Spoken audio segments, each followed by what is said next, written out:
chat. Jair, what can link? I do? The one of this. Remember that you mentioned in the chat that the link that we had was a different one. Mm-hmm. So Okay. if you want to share like the real one. Okay, so it is 5 o'clock in the afternoon, Thursday again. Thank you very much for you all to have connected once again to these webinars. This is webinar number 11, I think. And of course, we are going to thank our plenary speaker for today. I'm going to say Dr. Dr. Astrid. It makes it more complex, Jair. Yeah, you are 1 month away from your diploma, so that makes you already a doctor. Less than a month. Less than a month. Okay, so No. you see.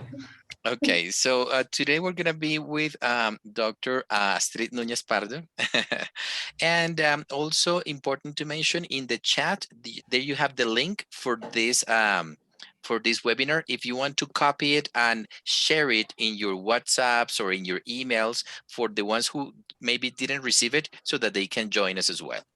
All right, so today the webinar is called Resisting Culture Hegemony Through Teacher-Generated Materials. And the presenter is Astrid Núñez Pardo, who is a full-time professor for the master's program in education and an associated researcher of the research line on materials development and didactics. She is pursuing a PhD in education from Universidad Pedagógica Tecnológica de Colombia. She holds a master's in education, also a specialization in international economics, and a BA in hotel and tourism business management from Universidad Externado de Colombia. She also has a diploma in linguistic studies from Essex University, England, and on child rights classroom and school management from Lund University in Sweden. So with no further waiting on anybody else, we're going to start up. Dr. Núñez Pardo, the floor is all yours. Thank you very much. Thank you, Jair, for your kind presentation. Thank you. Good afternoon, everyone. Thanks for attending and for your time. I would first like to thank ASOCOPI Board of Directors for their commitment and for their hard work, because without that, these ASOCOPI webinars wouldn't be possible. So I'm sending a huge hug to Cristina, Miriam, Carlito, Katie, Jair, of course, Jose Aldemar. And now let me just start. Welcome to our today's webinar, which is entitled Resisting Cultural Hegemony Through Teacher-Generated Materials. I will begin with a little bit of a background, because today I would like to share our experience in encouraging English teachers to develop their own teaching materials for the pedagogical interventions of their research studies, and also to resist cultural hegemony and mainstream ways of developing teaching resources through teacher-generated materials. It has been 13 years since we began to accompany English teachers who have conducted their research studies in the master's program in education with emphasis on English didactics at the Universidad Externado de Colombia. In our emphasis, we have insisted on the need to address students' local social realities in teacher EFL materials, especially because materials are conceived and understood by us as cognitive, pedagogical, didactic, and above all, social-cultural mediations that have the potential to raise students' critical, social, and political awareness to enable them to transform their realities they experience in their own community or local context, especially those complex, harsh, and social injustices.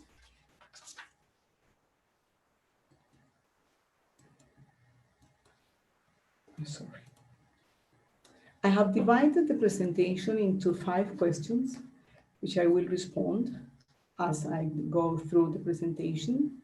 And at the end, I will share some criteria that we have come to establish to suggest alternative ways of developing EFL materials. So what do I need to admit? So I begin with a kind of confession, and this one. So my experience as a material developer in local publishing houses in Colombia, which included developing students' workbooks and teacher guides in those publishing houses, localized publishing houses, contributed to the production of commercial, generic, instrumental, homogeneous, and thus decontextualized materials. Unfortunately, they were distant from student realities. A second issue that I also recognize is that my experience as a teacher educator has also contributed to the development of other in-house or institutionalized materials that do respond to the realities of the context where they are used and implemented.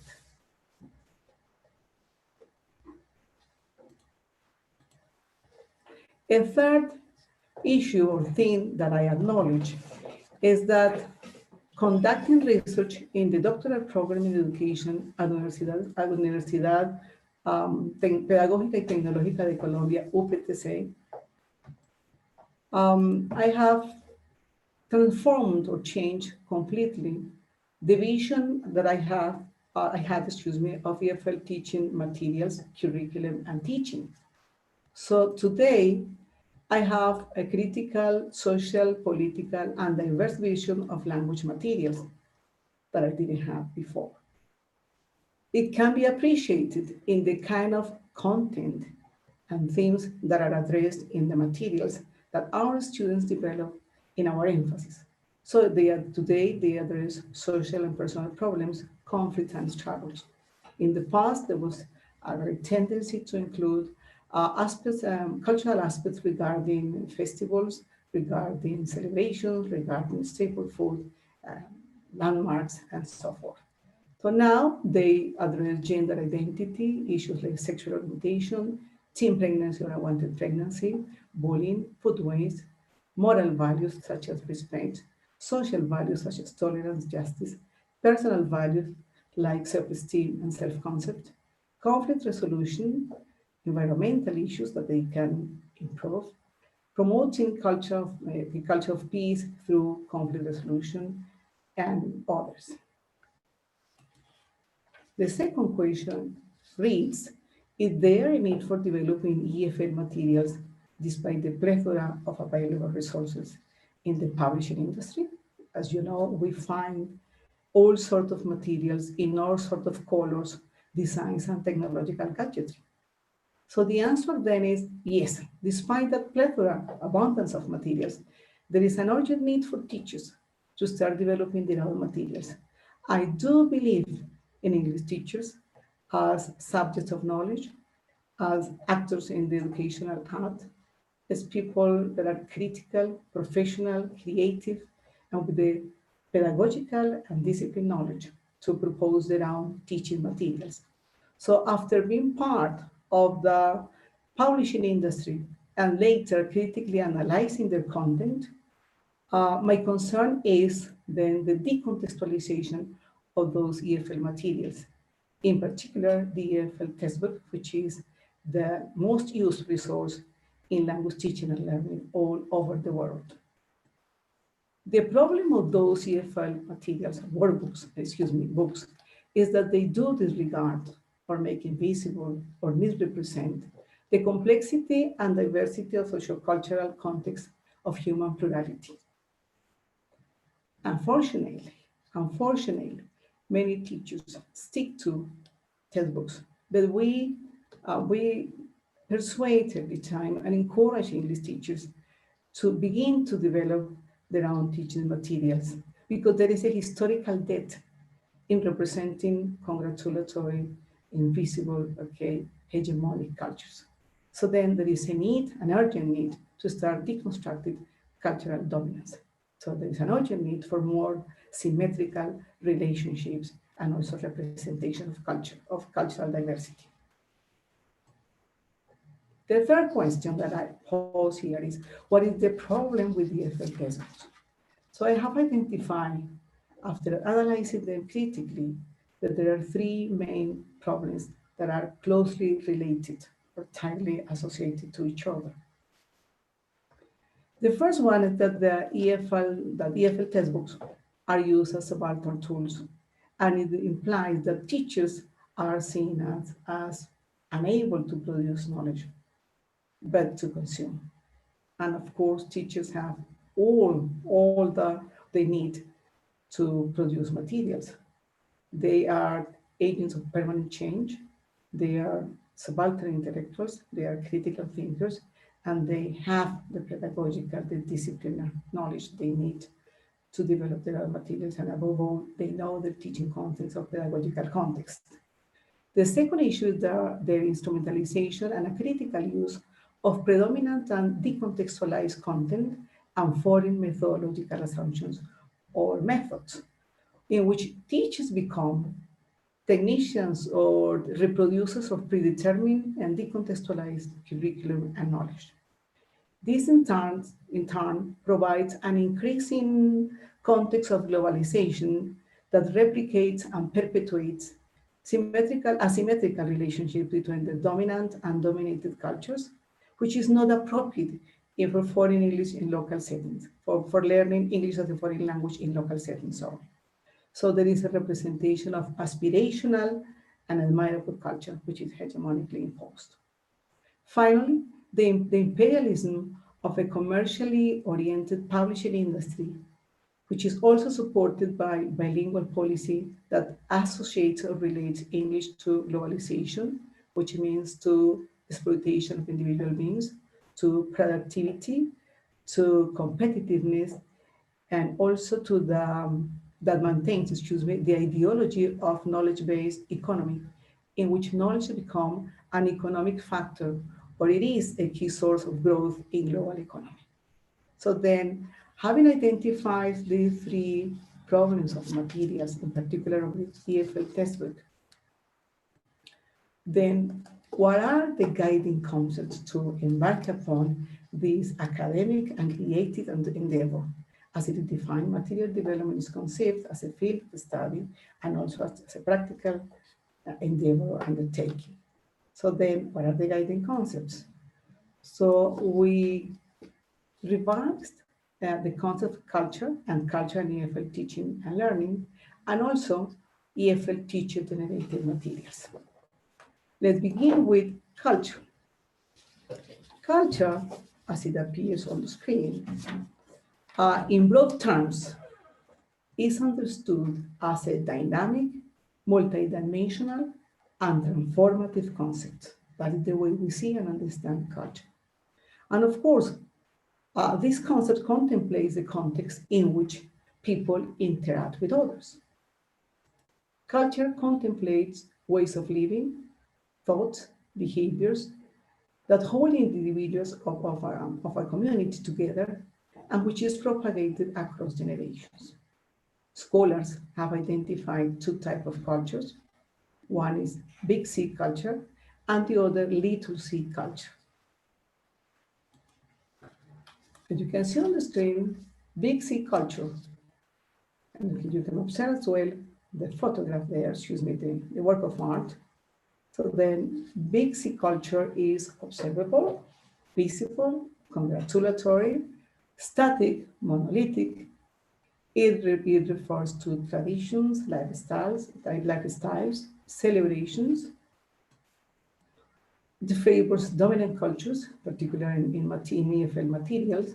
Dominant cultures are those Anglo-Saxon cultures, North American and British cultures, and occasionally other English-speaking countries, but mainly North American and British. And this kind of culture can be learned in educational settings, at school, at university, at institutions. Moreover, big C culture reinforces racist, sexist, classist, heterosexist stereotypes, exaggerating or misrepresenting culture. Therefore, this perspective of culture, big C culture, offers a reductionist visions of hegemonic cultures that result inappropriate to the cultural diversity of EFL settings and to the development of students sociocultural awareness. Now, let's consider from the interculturalist perspective the concept of little c culture. You can observe several photographs on the left-hand side that include different social issues and struggles, okay, that we live in our context, in our everyday context, local context. So then this culture is profound, is complex, is dynamic, and it is not always accepted or understood, okay, because it is referred to, let's say, like hidden and not the visible aspect of human life. This kind of culture addresses beliefs, values, behaviors, experiences that are not easily seen and that help individuals make sense of their own life choices, as you can observe on the pictures. The other concept is culture in ELT teaching and learning. So we, in our emphasis, understand and conceive cultural learning as two inseparable concepts. Neither of them can be taught without reference to the other, since they are expressed jointly. Culture, and we also understand that culture has got a leading role in learning a language, and it implies learning to identify not only our behaviors, beliefs, and values in our own culture, but also having the capacity to recognize the culture of others without the supremacy of one above others. That's why it is urgent to be aware of the hegemony of a homogeneous vision of universal culture at the expense of existing cultural diversity. Usually, cultural diversity is silenced, is marginalized, is hidden, and if it is included, then it is misrepresented. This is like the, let's say, desirable idea of culture, being heterogeneous, being inclusive, and giving everybody in the society the possibility to live and interact with others with respect.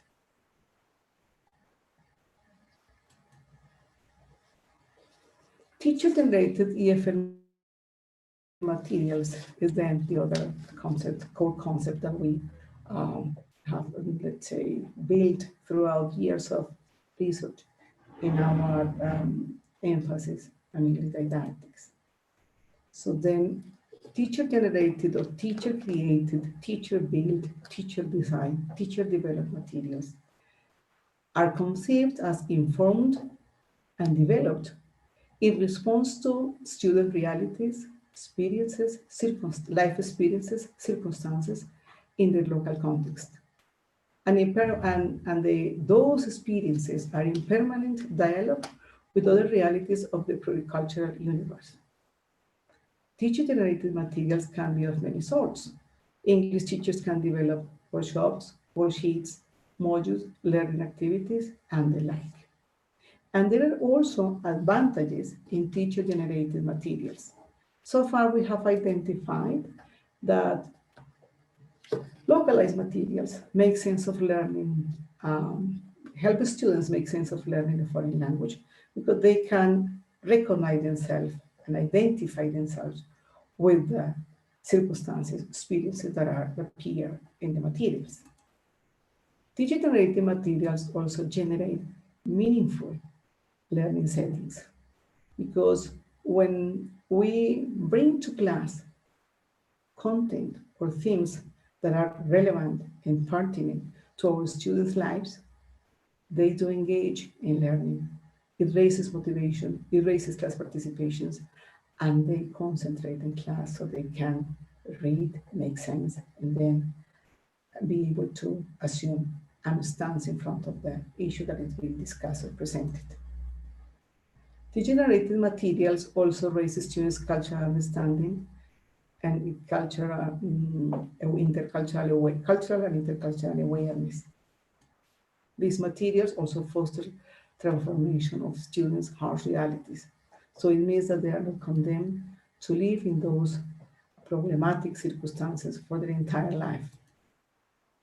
Students are not condemned there to face inequalities, social injustice, and discrimination. So they are given a choice. They are given a possibility to build, let's say, their own life projects and to enjoy a better kind of life, living in peace and living well. The last question is, what are teacher-generated materials like? In the following slides, I will show different samples of the materials that English teachers have developed in our emphasis as the pedagogical intervention of the research studies. And the idea for you is to pay attention to the topics, to the purposes, to the learning strategies that are promoted or fostered and made visible in those materials. Here we have localized reading worksheets developed by this English teacher, in which he addresses local cultural aspects. Local cultural aspects like, as you can see there, tourist places, like Bogota flood that may cause chaos in the city.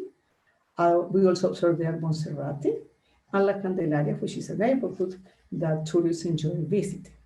So then he designed those materials to help students make inferences, so reading between and behind the lines. And that is an issue that I recognize and consider important, despite just centering on superficial culture or big C culture.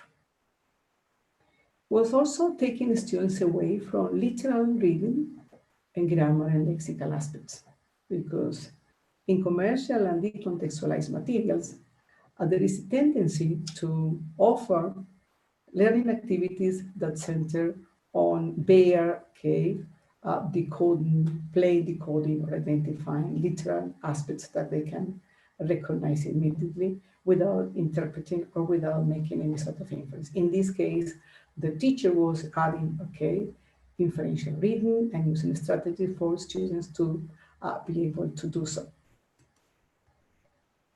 Here we observe a workshop which is contextualized, and it was designed addressing local culture, mainly festivals, typical food in Puerto Gaitán. So the teacher was also including learning strategies that were made explicit to help the students do the task. Let's say that the instructions that appear there tell the student what they are supposed to do. But the learning strategy, as you can see there, on that kind of start, the learning strategies tell the student how to proceed in order to be able to accomplish the learning activity. So then the purpose of this workshop was to increase students'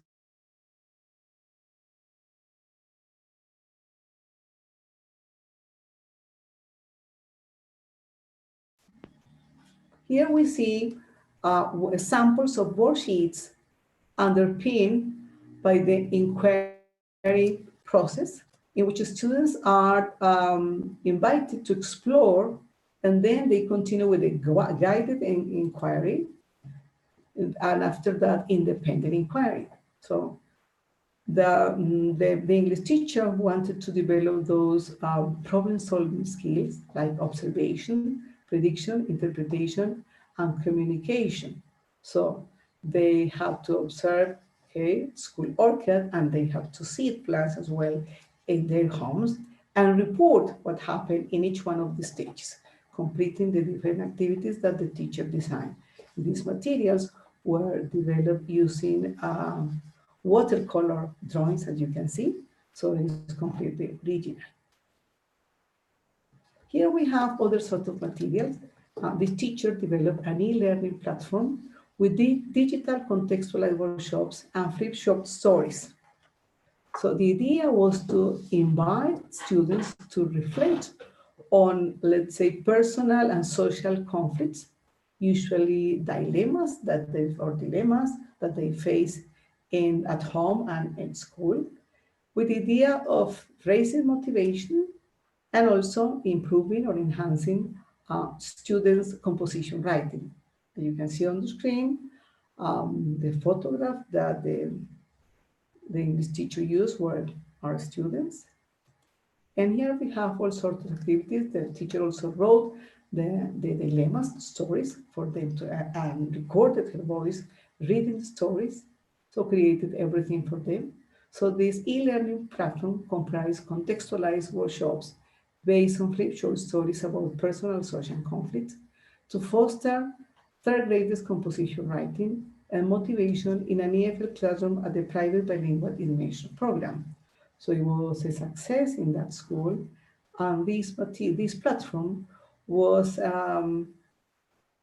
was accepted by the school and then approved to be incorporated in the school curriculum for all the students that were enrolling in the English program.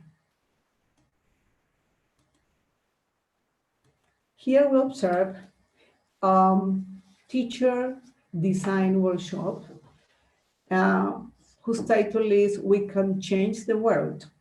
So in this case, this teacher design workshop deals with controversial hip hop songs for students to reflect on the causes and consequences of the realities, of the complexities.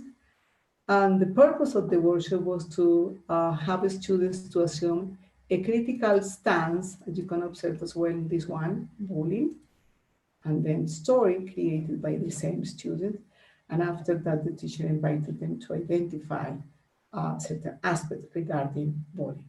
So then the purpose was to have students or help students assume a critical stance of issues like discrimination, social justice, diversity, altruism, and bullying, which is a common issue in most of our schools, public and private, still. Here we have another workshop, which is called We Are Special, Different, but Equal. In this teacher-generated or teacher-developed workshop, students were supposed to discuss about bullying in the school and in the community, and give advice to stop aggressive behavior by raising their awareness of respect, solidarity, empathy, and to manage difference, to make sense of difference. As you can see on the right-hand side, there is an activity in which the instruction is given, and after that, there is a link that they should use to consult about possible suggestions to deal with bullying. And of course, we have learning strategies here. I recommend to use speech bubbles for that, for the learning strategies. It has to be made explicit. Of course, we expect the teachers to go over to name the learning strategy, to explain it, and to tell the student the usefulness. Usually those strategies are, let's say, negotiated with the students, because before developing their materials, teachers do survey the class or ask the students the kind of things they are interested in. And if they know or they have worked with learning strategies before, so they can propose new ones, as their learning strategies can be created by the students as well, and also learned, and if the teacher decides to teach them as well. So then they are made visible, they are explicit, and it facilitates completing the learning activities. So then let's say that the students, as you can see in the different workshops, are the main characters of the workshops, and their life experiences and life stories play a central role in these materials. Here we have other two contextualized or context-bound materials. One is entitled My Life, My Decisions, and the other By Choices Define You. So then in these two localized workshops, and family attitudes as well, The purpose is to encourage students to make good decisions by promoting values such as respect, solidarity, tolerance, empathy, self-esteem, and self-concept. You can see there on the right-hand side, workshop number 2, that is a photograph of the students. So the teacher had to manage how to organize the picture so as to have the row that was taken from the internet and the picture of our students. So when they receive the materials, they're always expecting to see themselves, and they do celebrate the efforts that teachers make in creating their materials for them, the material for them. Here we have a sample of a reading worksheet. It was designed by a teacher to have a student reflect on the importance of taking care, to have a student reflect on cause and effect of, no, excuse me, no, this is not the one. No. In this one, the student have to reflect about self-qualities and how to change the perception they have of themselves in order to solve or to improve their self-concept and to gain self-confidence. They were called like reflective reading and writing worksheets. After reading, students were invited to write, as you can see in the last, on the excuse me, what you can see on the right-hand side. Sorry. Here we have two workshops. One is entitled Too Much Food and the other Getting Familiar with My Environment. The one related to environment is actually a booklet. I'm showing just the first page of the booklet. And in these two workshops, teachers wanted to have the students reflect on the importance of taking care of the environment for human well-being, and also to ponder their eating habits, malnutrition, and food waste at the public school, because that is an issue that happens in many schools, that students are given food and it is just being wasted because they do like French fries, they do like meat perhaps, but they don't like fruits and vegetables. So it is usually wasted. So it was just to make them reflect that many other people in our country, they suffer hunger. In many schools, food is wasted. And on top of everything, we citizens pay taxes to invest money in this food that sometimes is wasted. So then we have here workshop number 1, what if I am who I am and understand that others are different, and promoting a culture of peace through conflict resolution. So these materials center on gender equality and the creation of that culture of peace, which is sometimes difficult um, in those conflicts that are present in schools and in classroom. So then teaching them to respect each other, to listen to each other, and then to reflect conflict in a peaceful way. Here we have a sample of a very interesting workshop as well, which is named Let's Talk About You and Me, Self-Love, Self-Care, and Sexual Responsibility. And the other one, Saying No May Be an Answer. So in these two workshops, contextualized workshops or localized, so the teacher wanted to help students build values of responsibility, self-esteem, and self-concept, and also to engage them in deep cultural issues, to raise, okay, their sense of problems that they face in their everyday life.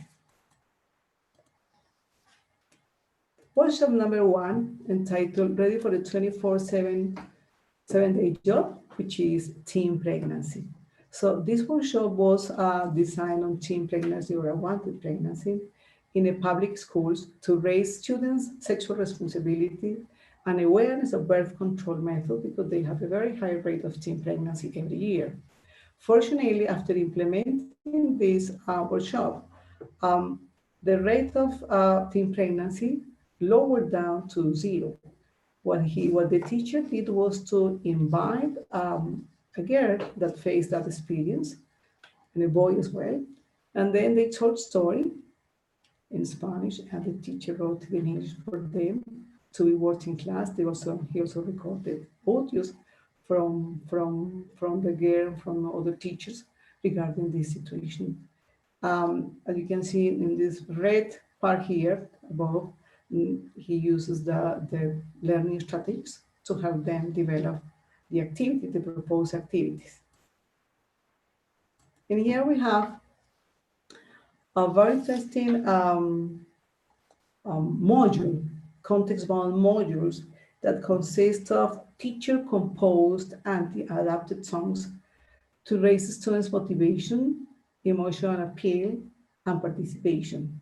It also fosters vocabulary learning and related lyrics to student realities who recognize the teacher's effort when composing songs.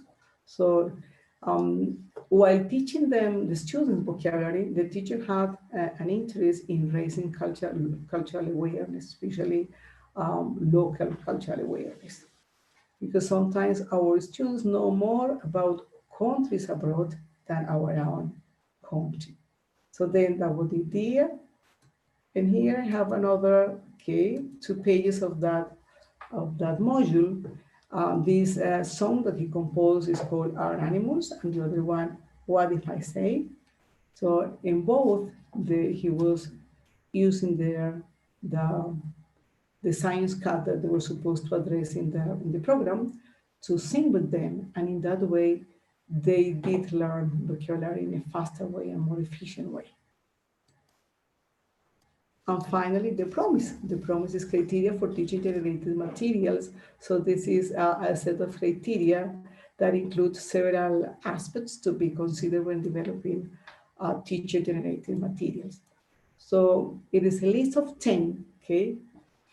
And I will start with the first one. What I do is to invite English teachers to first conduct a needs analysis. They can invite the students to tell them what they would like to study. They can also design surveys and administer survey with the students.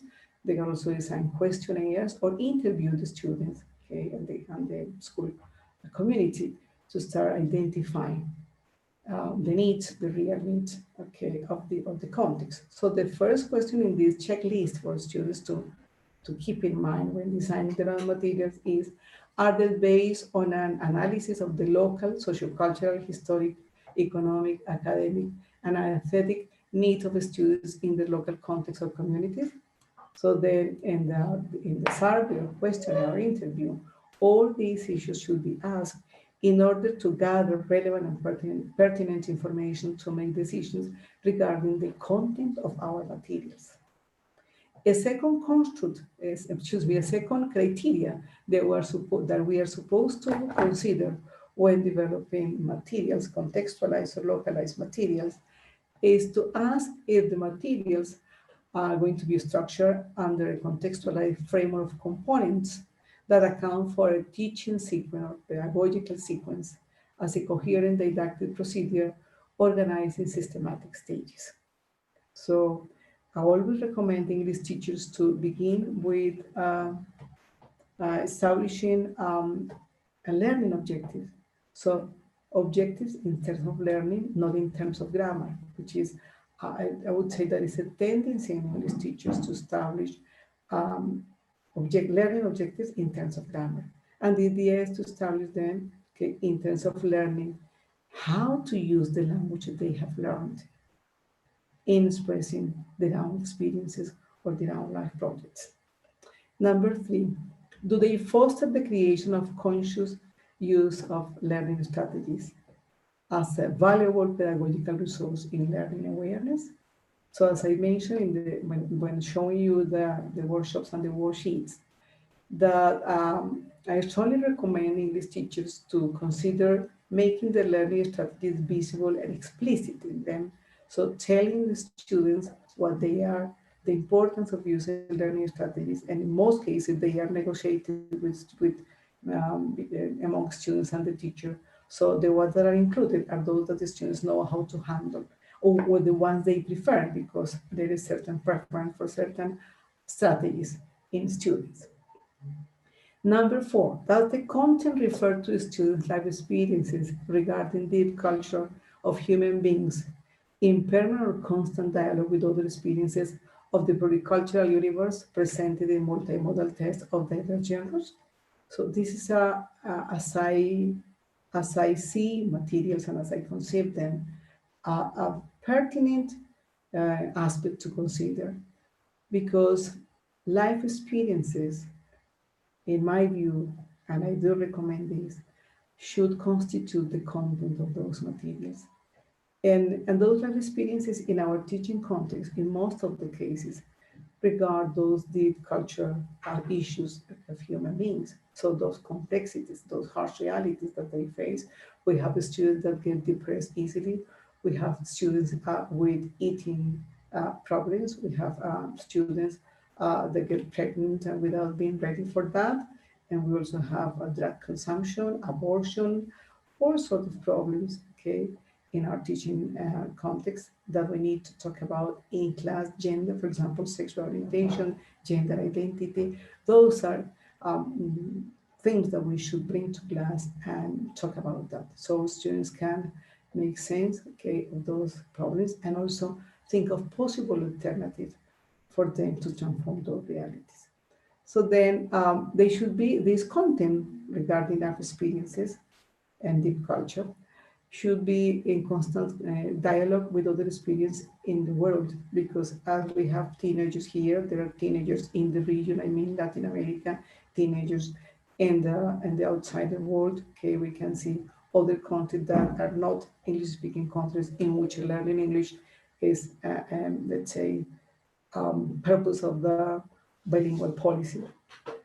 And they face similar difficulties, the same difficulty we have here in helping students become bilingual.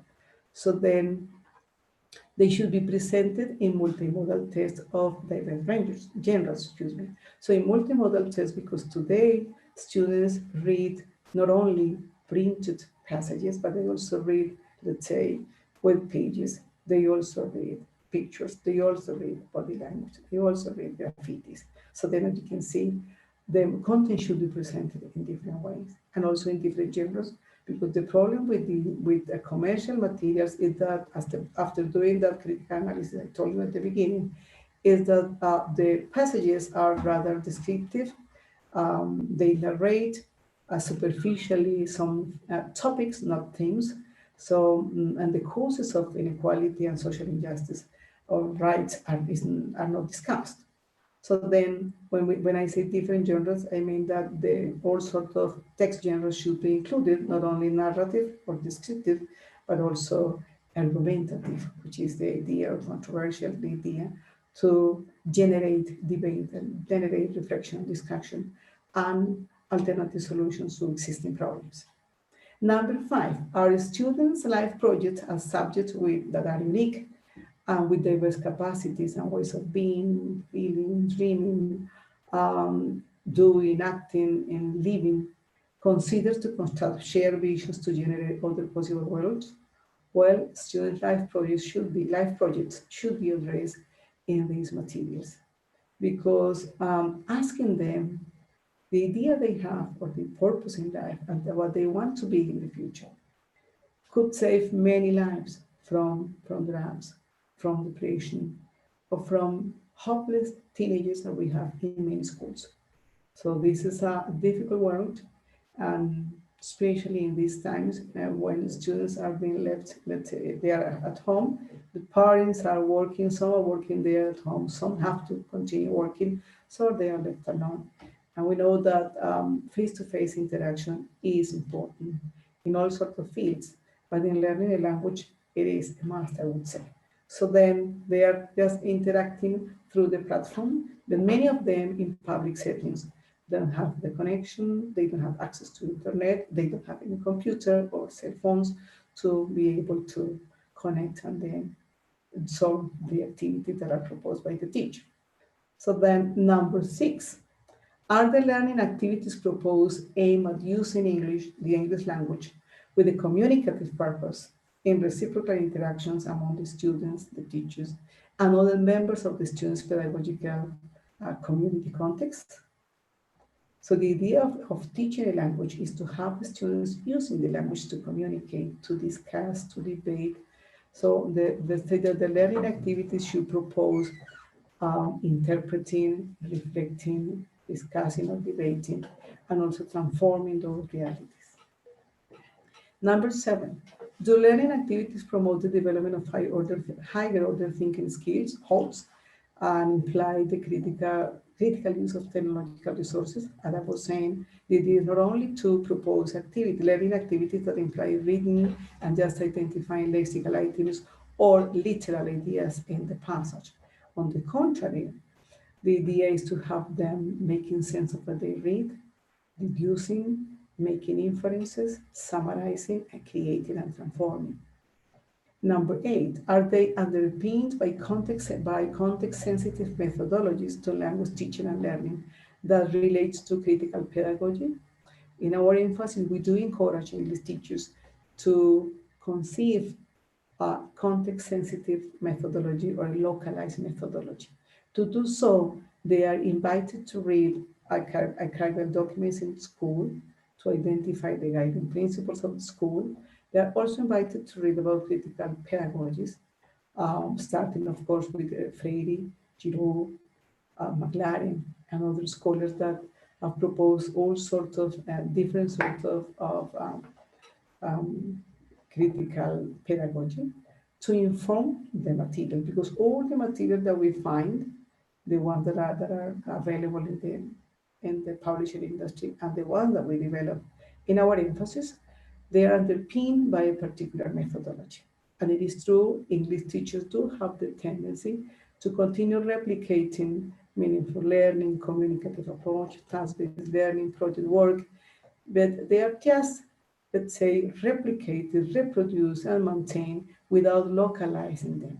So what my invitation is always to read about critical pedagogy, and then based on that criteria, and based on the mission, vision, and pay of the school, they can come up and propose interesting procedure in which love and affection I would say love and affection are very important ingredients in that pedagogy, being sensitive to others. Number 9, do the materials account for an innovation at a particular local context? So the idea of inviting teachers to develop innovative pedagogical interventions goes hand in hand with their mm, with the knowledge that they gain in the emphasis, because we know that something that is, let's say, considered as new, that have not been done before, and that causes a change is considered an innovation. That perhaps in several schools, material have already been developed. So, or in most of them, this is the first time they are going to develop them for the students. So we need to do something different to what we find in commercial materials or in virtual materials as well. That can be printed or could be online materials. And the last one, do they foster student reflection on their teaching and learning process? So we strongly recommend a self-evaluation at the end of the workshops or worksheets or learning activities for the students to reflect on their learning process. So they need to become aware of the way they learn, and there the learning strategies play a key role in helping them learn, and also the kind of content that we bring to class is relevant and is also an important ingredient to motivate them to learn, to engage students in potential discussions, reflection, and then proposals of alternative solutions. And then I need to tell you that in our emphasis, our EFL teachers innovate through the development of contextualized or localized materials that substitute or make up for the lack of them in many public institutions. We know that there is a series now that has been developed by the Ministry of Education in association with the British Council. I have analyzed one of them, English Please for 11th grade. Although they include relevant and pertinent issues, um, the text genre and the kind of activities are to be considered to have students interpreting and making sense of the learning, and also being able to develop sociocultural, a critical sociocultural and political awareness of the realities. So then in our emphasis, our teachers innovate developing these materials. They also conduct research and implement those materials. They raise students' critical, social, and political awareness, and they contribute to our research line on material development and didactics.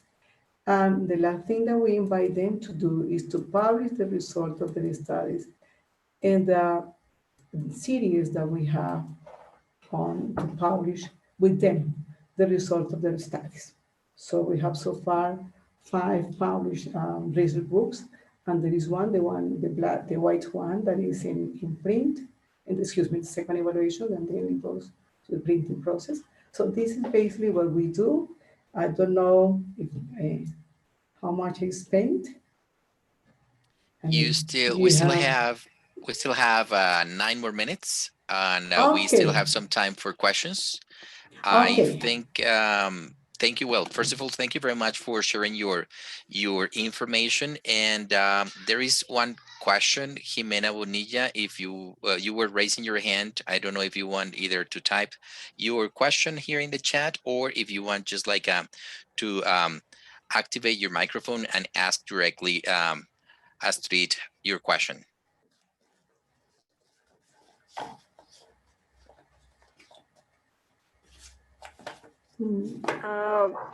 Thank you, Jair. I think I'm sorry. I was moving my phone and I think I raised my hand because of that.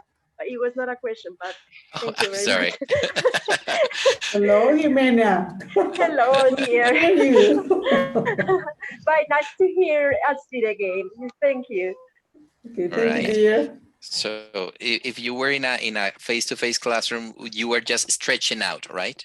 Of course, and laughing and asking many questions at the same time. The way we greet people in Colombia, you know? Yes, all right. Well, actually, I always use my computer, but today I couldn't use my computer, so I am handling everything at the same time. All right.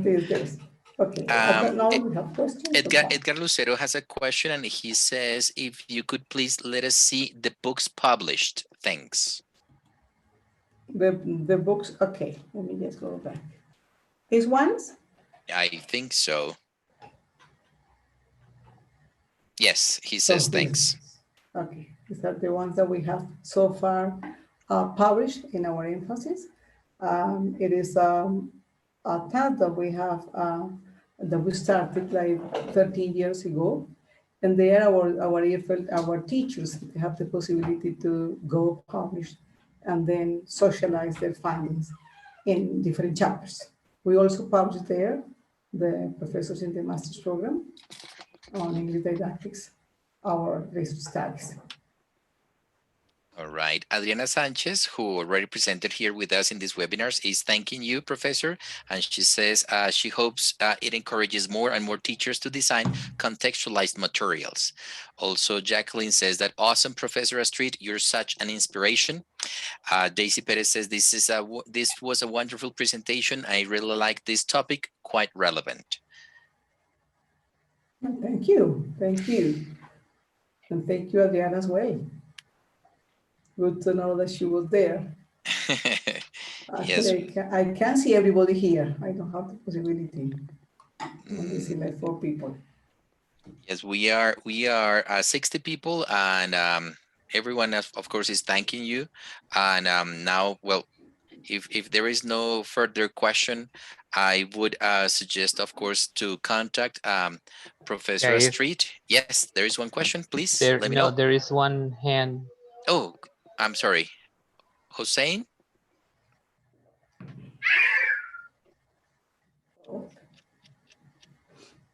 Oh, I'm sorry. I think I made that by mistake, but well, there is the opportunity to say thank you. I really enjoyed the presentation. It was awesome. But the point is, like, I'm wondering if there is any risks or hazard regarding creating material by the teachers, especially the new ones or the ones without experience, which is kind of complicated up to new teachers. So if you have anything to add. Excuse me. Yeah. Could you repeat? I couldn't get everything. Yes, we couldn't hear you exactly. So if you could just like get closer to the microphone, that would be better. Thank you, Hossein. Yeah, is that clear now? Yeah, very Much good better, now. yes, much Yeah. better. Okay, thank you.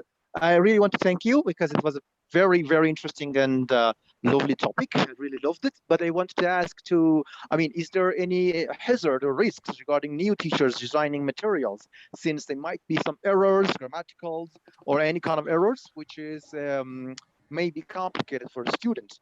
Since I was working with new teachers and teacher training and in Ministry of Education, I've seen those kind of mistakes. So would you mind explaining a little bit about that? Thank you. That is a very good question. So there are different approaches in developing localized materials in different schools.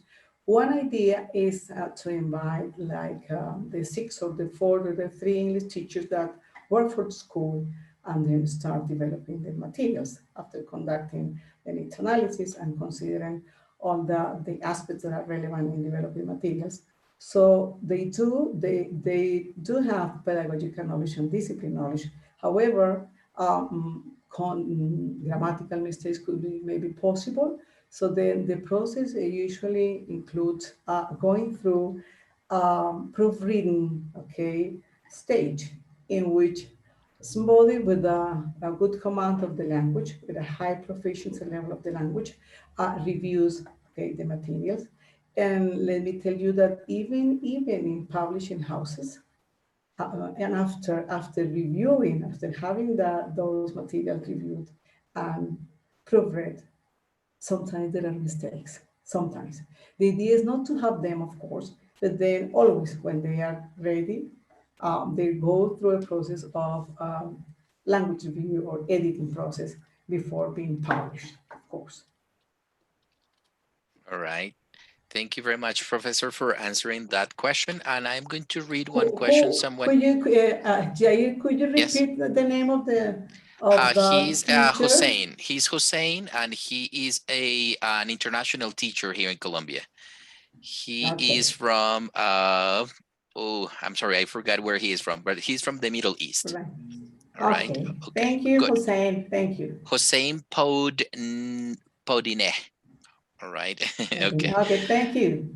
All right. The last question here, I'm gonna read it, is what's your advice to novice teachers who do not know how to include materials based on culture? Okay. Well, the best piece of advice I can give novice teachers first is to get acquainted with the concept of culture.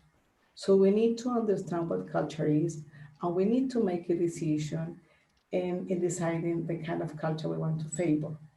As I showed in the material that our teachers developed initially, most of them were favoring, yes, the 4F that come to states such as food, folklore, fat, and food, folklore, fat, and I'm missing one. So the 4F festivals. So then, and that is, anyway, it makes part of culture, but it doesn't raise social, cultural, and political awareness. So that's why choosing deep cultural, complex cultural aspects were better. So then reading about culture, making sense of the type of culture that we can foster through the content of the materials. And then, yes, you need to assume the risk. Of course, a novice teacher has already the pedagogical knowledge and the discipline knowledge to be able to develop materials, because they are language teachers anyway, and they have gone through the process of learning a language. So I think it is totally valid to think that they are, yes, some capable professionals, creative professionals. They are knowledgeable individuals, and of course, subaltern as well, intellectuals. So they can propose their own materials. So after that, it is important to read about frameworks to develop material. It is also important to read criteria that have been recently proposed ontological, epistemological, and power criteria to consider when developing contextualized materials, and reading critical pedagogies. Important to do so, because teachers have the tendency to replicate, reproduce, and maintain foreign approaches and methods that prevent them from thinking and from proposing new things that can motivate the students to learn and can encourage them to talk about their own realities and being able to subvert those difficult or complexities in their own context. So I would say that just go for it, but of course, be informed. It is important to be informed. Sometimes in many schools, private schools even, now, for example, due to this pandemic and to the sudden change from face-to-face classes to virtual, remote and virtual classes, then teachers have been asked to develop materials.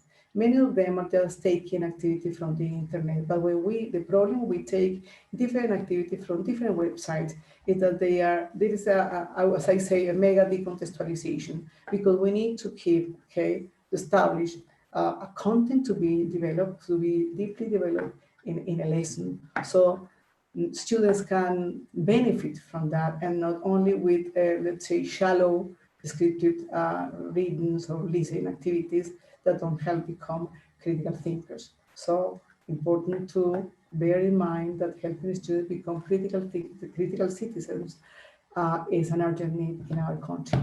So then that is my recommendation. I think there are several issues involved there, but being informed is important on how to proceed. All right, thank you very much. Well, there are some other questions there. And there are many other greetings, and of course, thanks from most of the attendees. Once again, thank you very much, Professor, on behalf of Asocopi, and thank you very much, all attendees. Next Thursday, again at 5 in the afternoon, we're going to have another great presenter. Thank you all for continuing with us. And once again, I will see you next Thursday. Have a great afternoon, and please take good care. Thank you, Jair. That was lovely to see you again, and thank you for all your help. Thank you, Jairito. I can see Jairito there, and Jimena. Only those. I don't see more people here. All right. Well, there are many people. There are many people who know you. Yes. Okay. I can see now Marcela Obregon, my dear old friend. He's there, yes. Marcela Obregon and Mafa. Mafe is there, of course. Everyone here, you have your fans, your followers. Loli, Jenny Diaz Granados. How good. Oh, Paola Vargas. Years without. Okay, hearing from you, Paola. Oh, yes, many people. Now I can see them. See their names, not only their names. Okay. Yes. Carlito is also there. Yes, okay, we all are here. Thank you. No problem. Thank you. Thank you very much. Okay. Bye-bye. All right. Goodbye. Bye. Bye. Bye. Bye. Thank you. Bye. Thank you. Bye, Professor. Bye. Thank you. Bye-bye. Thank you. Thank you, Professor Astrid. Bye-bye, Jasmine. Bye, Jasmine. Bye. Hans, you're there. Bye. Yes, I'm here. Bye-bye. Bye-bye. Bye, Thank Professor. you. Bye-bye, Astrid.